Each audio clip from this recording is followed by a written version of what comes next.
peserta didik semuanya. Nah, jumpa lagi kita pada pelajaran sains ya. Welcome to Science, dan hari ini kita membahas tentang topik yang baru pada bab ke-7, yaitu tentang sistem peredaran darah manusia. Oke, ingat.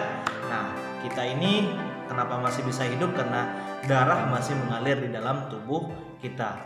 Organ-organ kita masih bekerja berdasarkan fungsinya. Nah, apa saja yang akan kita bahas pada sistem peredaran darah kali ini? Pertama adalah struktur dan fungsi sistem peredaran darah pada manusia.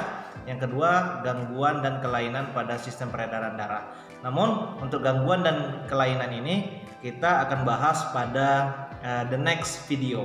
Oke? Nah, ini ada sebuah gambar anak-anak semua. Apabila tangan kamu tersayat sedikit sehingga kamu luka, apa yang harus kamu lakukan? Nah, ini adalah membuktikan bahwasanya darah itu mengalir ke seluruh tubuh kita, ya. Nah, pada 6 jam mungkin darah itu masih mengalir, dan 1 hari sudah mulai membeku, 2 hari sudah mulai mengering, dan 7 hari tinggal bekasnya saja, ya, sesuai pada gambar ini. Nah, bagaimana jika terjadi luka? Maka cara yang harus kamu lakukan adalah kamu tekan di mana titik luka itu. Sehingga apa? Sehingga keping darah kita itu lama-kelamaan dia akan membeku. Oke. Nah, kita perhatikan dulu pembelajaran kita kali ini. Oke ya. Nah, pertama, struktur dan fungsi sistem peredaran darah pada manusia. Nah, kalau pada materi ini Bapak akan menjelaskan tentang 1. Komponen-komponen penyusun sistem peredaran darah. Yang kedua, mekanisme peredaran darah pada manusia. Yang ketiga, frekuensi denyut jantung. Nah, kita bahas pertama komponen-komponen penyusun sistem peredaran darah. Siapakah yang berperan penting dalam sistem peredaran darah ini pada tubuh kita? Nah, tadi sudah ada gambarnya, yaitu adalah jantung. Nah, darah itu terbagi atas 3. 1. Sel darah merah, sel darah putih, dan keping darah. Oke. Sementara jantung itu adalah alat yang berfungsi untuk memompa darah yang terdiri atas 4 ruangan, ya, yang bekerja sama secara kontraksi atau relaksasi. Nah, yang ketiga, komponen penyusun sistem peredaran darah itu adalah pembuluh darah. Ada pembuluh nadi, pembuluh kapiler, dan pembuluh balik. Nah, kita bahas satu persatu. Pertama dari darah. Oke, anak-anak semuanya, darah, apa itu darah dan apa fungsinya? Oke, darah itu merupakan jaringan tubuh yang memiliki fungsi sangat penting bagi kelangsungan hidup kita. Jika kita tidak ada memiliki darah, berarti kita tidak akan hidup lagi. Dan jika darah kita tidak mengalir, maka juga kita tidak akan bisa hidup lagi. Nah, volume darah pada tubuh kita itu adalah 8% dikali dari berat badan kita. Berarti 8% dikali berat badan kamu. Begitulah volume dari darah kita. Oke? Nah, fungsi darah yang pertama itu adalah sebagai alat pengangkut. Yang kedua, sebagai alat pertahanan tubuh dari penyakit. Yang ketiga, sebagai pengatur suhu tubuh kita. Dan yang keempat, melakukan proses pembekuan darah. Oke? Nah, yang selanjutnya komponen darah. Nah, tadi darah. Komponen darah itu ada 3 tadi ya Bapak sebutkan. Ada sel-sel darah dan ada yang plasma darah. Kalau sel-sel darah ini adalah sel yang hidup dan merupakan bagian yang terdiri dari 1. Sel darah merah, kedua sel darah putih, yang ketiga adalah keping darah. Nah, untuk sel darah merah ini ada contohnya. Ini adalah sel darah merah, dan ini adalah bentuk sel darah merah kita. Atau nama lain dari sel darah merah ini adalah Hb. Maka kenapa dia Hb? Karena terdapat zat hemoglobin.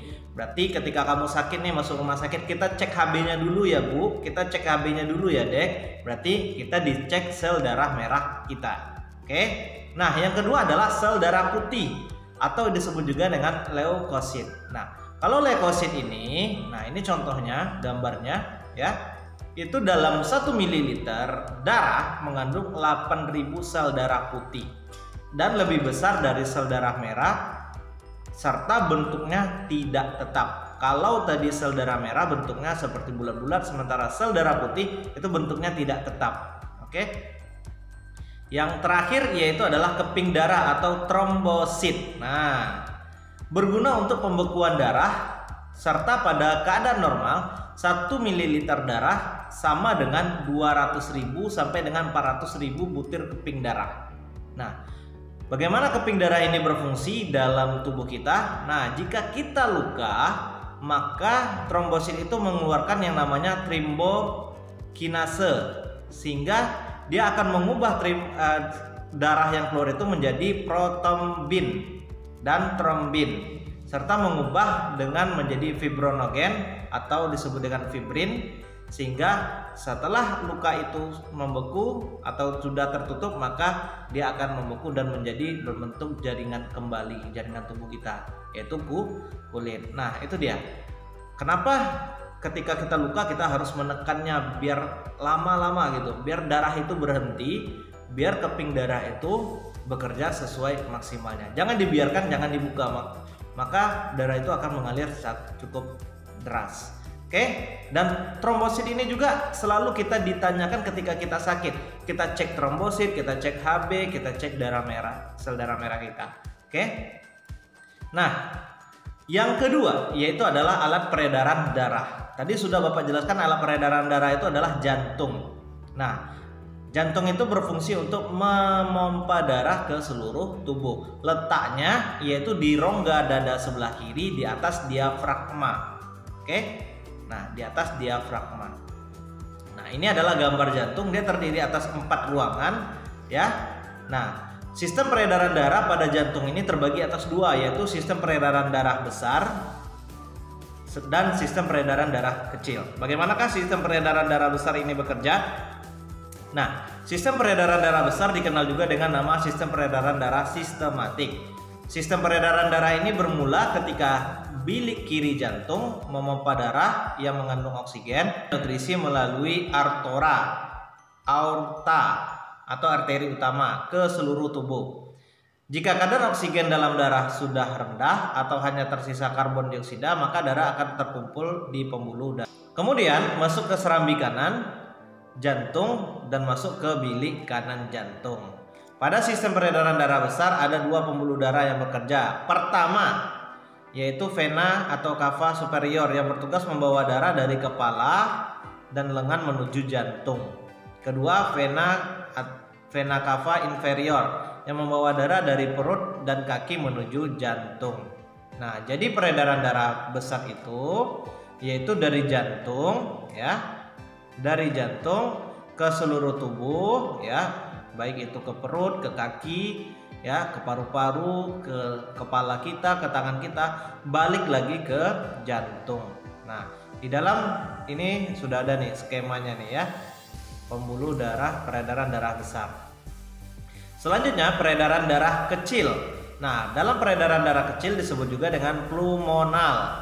Nah, sistem peredaran darah kecil ini ketika darah yang mengandung karbon dioksida di bilik kanan dipompa dan dialirkan oleh pembuluh arteri pulmonalis menuju paru-paru. Nah, pada paru-paru terjadi difusi gas yang akhirnya mengubah kandungan CO2 di dalam darah sehingga menjadi O2.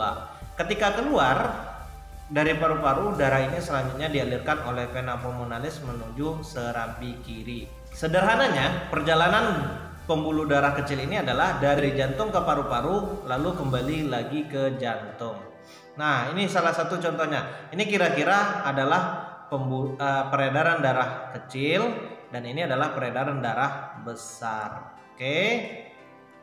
Nah, yang ketiga yaitu komponen yang ketiga adalah pembuluh darah. Pembuluh darah ini ada dibagi 3 yaitu adalah arteri, vena, dan kapiler atau nadi, balik, dan kapiler. Nah, ciri-cirinya adalah kalau sifat dindingnya yaitu pembuluh darah nadi ini tebal dan elastis, sementara balik tipis dan kurang elastis, serta kapiler itu tipis dan permeabel. Nah, ini bisa kamu baca di buku cetak kamu. Oke? Dan terakhir yaitu adalah frekuensi denyut jantung. Frekuensi denyut jantung ini anak-anak dipengaruhi oleh 1 aktivitas, yang kedua jenis kelamin, yang ketiga usia, yang keempat itu suhu tubuh, yang kelima adalah keadaan kesehatan. Nah, itu saja materi yang dapat Bapak sampaikan. Nah, kita akan jumpa lagi minggu depan, tinggal 1 pertemuan lagi dan 1 materi lagi yaitu tentang gangguan pada sistem peredaran darah. Terima kasih, tetap stay tune dan menjaga kesehatannya. Sampai jumpa lagi minggu depan. See you next week.